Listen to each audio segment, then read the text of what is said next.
So yun, akyat na tayo dito. Yan, paglagay na tayo ng scaffolding. Yan ang buwis buhay. Yan, oh. Hagdanan papuntang Kawalan. Ay nako, nakaka-nervous itong aming trabaho na to.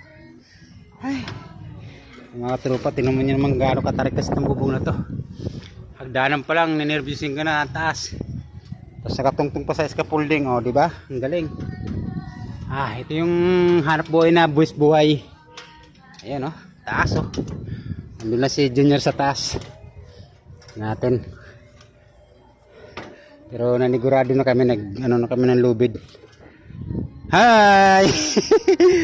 Ang tarik kasi dito sa kabila. Kaya ayan, oh. Kaya di pwedeng tumapak na walang lubid. Kailangan natin ng lubid. Ayan, taas kasi ng bubong na ito mga katropa, grabe. Kaya talagang naka-nervyos. Hindi pwede walang ano dito, tali. Hindi tayo makakababa din pag walang tali. Taas, oh. Ay, buwis buhay, Diyos ko. Anak buhay natin na to. Pag-akyat pa lang dyan, eh, oh. Oh, diba, delikado. Napakatarik. Yung bahay ni Ate Vilma, ang barangay. Oh, yung mga tornilyo, istelbresan natin. Istelbresan natin mga tornilyo para pagpintura natin ng red oxide, kasabay na. Ito kasi yung bubong mga tropa, mga kunting kalawang na. Pero maganda pa naman pag nalinis mo siya, babalik yung ano, kulay. Kaso nga lang, ibig sabihin pag nagpulbos na yung bubong, kasunod niyang kalawang na. Kaya buti, yan tulad yan, oh, kalawangin na. Pag nagpulbos na yung ano, pintura, ang kasunod niyang kalawang. Yan tulad yung kaya ano, yan, oh. Ako kunin mo na yung steel brush, tsaka pintura, abot mo na sa akin. Ayan, kalawangin, oh. Bayaan nila yung bubong nila. Yung ano, red oxide. Di bali, ilalaglag ko yung lubid. Oh, ingat pagbaba.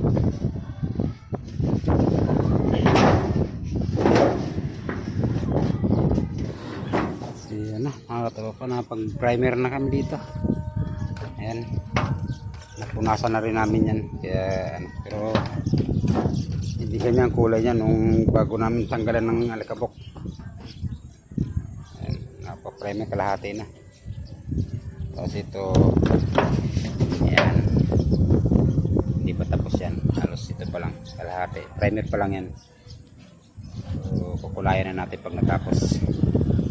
Ayan, punasan na natin yan. Tapos na steel brush na din yung mga tornilyo kasi sobrang kalawang na.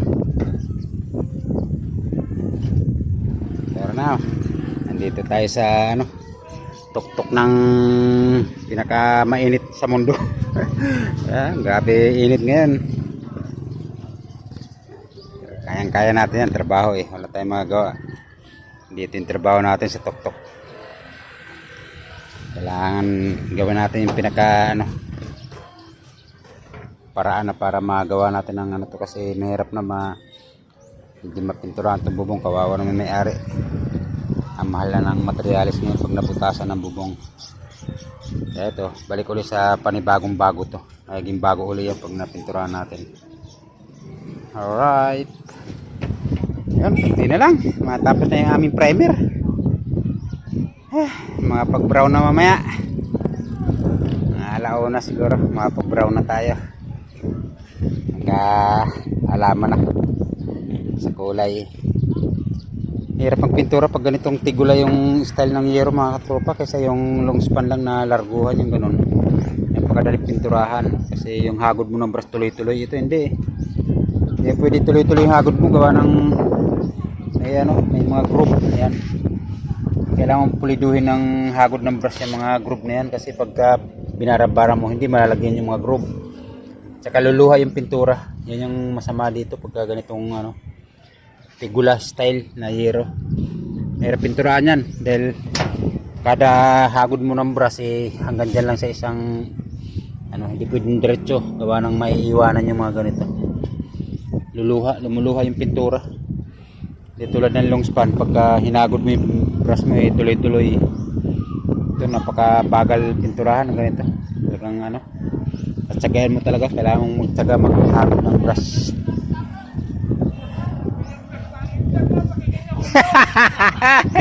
Ayan, si ano, Kulukoy. Ayan, may ginagawa din sila Ogi dyan sa kabila. Ayan, kami lang yung nandito sa Munting Mapino. Kami lang kita dito mga manggagawa. Ayan, yung nakaraan, yun yung pininturahan ko rin yan. Yung kay Ate Vilma. Yung bubong, tsaka pati dingding. Tara, breakin muna tayo. Yun, tapos na tong area na to. Yan lang, halos kalahati. Ito, ano na to, dalawang patong na. Ito isang patong pa lang. Yung dalawang patong pa lang ni Junior, yung canopy. Ayun, yung nakaumbok. Ito isang patong pa lang to. Dadalihin na namin ito mamaya maghapon. Tapos na ito, bukas doon na kami sa pader. Hindi lang mahirap pinturahan to dahil Tigula style tapos na sana kahapon to. Wala, mahirap magpintura ng ganyang klaseng bubong. Hindi mo maidiretso yung hagod ng brush. Putol-putol, gawa ng hanggang dyan sa mga buko. Ayan. Kasi tutulo ang pintura pagka binigla mo.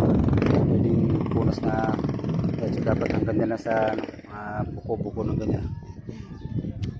Kaya napaka pero madadali na yan ngayong araw na to.